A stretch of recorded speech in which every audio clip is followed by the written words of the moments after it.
I saw these adorable little pumpkin rolls on Facebook, and I wanted to give them a try to see if they actually work. Let's see what's cooking. Let's get the facts. Let's see what's cooking. It's time for Yo-Yo Max 12. Hello everyone. First thing you do is take a 1/4 cup of milk, heat it in the microwave until it's nice and warm. Add a 1/2 teaspoon of sugar to that, as well as 1/2 envelope of active dry yeast. That's a teaspoon plus 1/8 teaspoon approximately.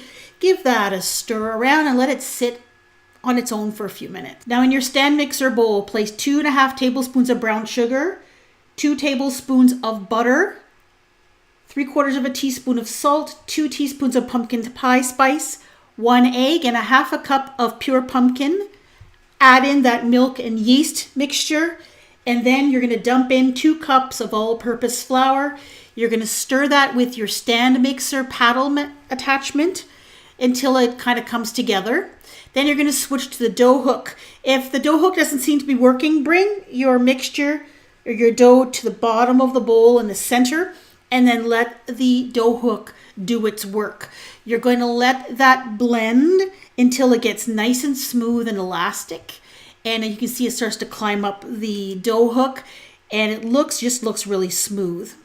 Then you'll pull that dough off of that hook, and then you're going to place this into a greased bowl, cover it, and let it rise until doubled. It's going to take about 1.5 hours or so, depending how warm your kitchen is.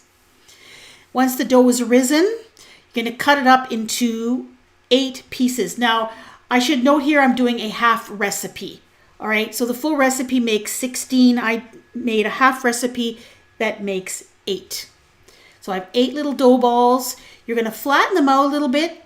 And then what you're going to do is you're going to put a 1/2 ounce of chilled cream cheese in the middle, and then bring up the edges, seal them, and then roll that between your hands to make a nice smooth ball shape. Now we're going to turn this into a little pumpkin by using some kitchen twine. I tried it 2 different ways. I took a piece of kitchen twine, and then you're going to kind of go over. It's kind of like putting a ribbon on a package.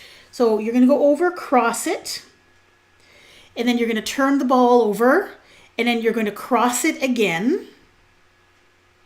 Now I decided I made just a simple knot. Now the trick here is you don't want this to be tight. You want it to stay in place, but you don't want it to be tight. Make it fairly loose. Flip it over again, and then I decided to tie it off at this point. Once again, do not pull that super tight. You want it to be fairly loose. And then so I made a little knot, and then I just snipped off the excess. Now this one, as you can see, has 6 segments. So I did a couple with 6, and then I'll show you how to do one with 8. So once again, you have your twine. Going to cross it over and then turn the ball over. So you want this twine to stay in place, but you don't want to pull it really tight because you don't want that cutting into the dough, because the dough is going to rise and it's going to squish through the twine to make the segments of the pumpkin. So I tied it again, just like that simple knot, and then flipped it over one more time. So I ended up, for this one, I ended up with 8 segments. So I tied it off and then snipped the excess pieces here. Now I put these on a cookie sheet covered with a silicone mat, and then I covered these with some plastic wrap. Now the important thing is here is make sure your plastic wrap is greased, because it'll stick to these like crazy. So cover it with some greased plastic wrap and put it somewhere warm to rise. You want them to rise until they're doubled in size. It's going to take less time on the second rising. It's going to take about 45 minutes to an hour. There they are, and they've all risen. As you can see, the ones with 8 segments are cuter. The ones with 6 have a tendency to have one piece that's bigger than the others, and it just doesn't look as cute. So you're going to put these in the oven, and you're going to bake them at 350 degrees for about 20 to 25 minutes until they're golden brown. And then when they come out of the oven, brush them with a little bit of butter. It'll make them nice and shiny and it'll soften them up a bit. And then once they're cool, get a pair of scissors and just start snipping that twine. And then you're going to gently pull the twine away from the rolls.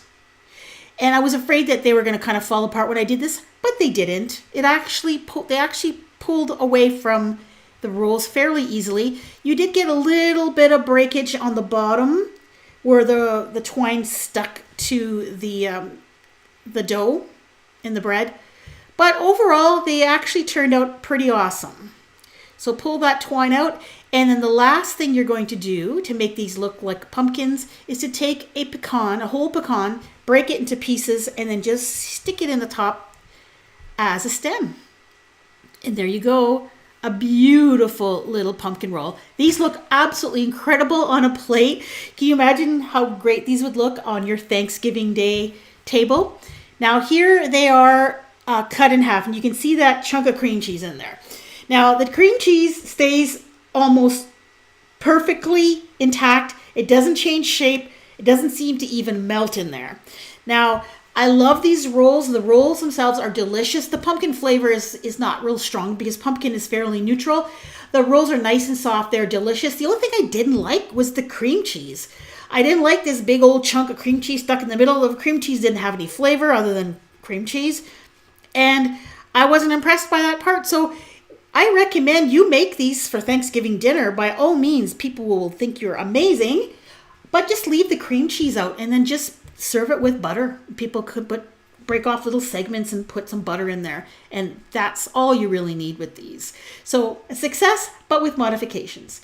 Now, if you're looking for some dinner rolls that are easy to make, a little bit easier than these pumpkins, but people are going to rave over and they're going to think you're a genius, try these best ever, no knead, super fluffy rolls. Thanks for watching.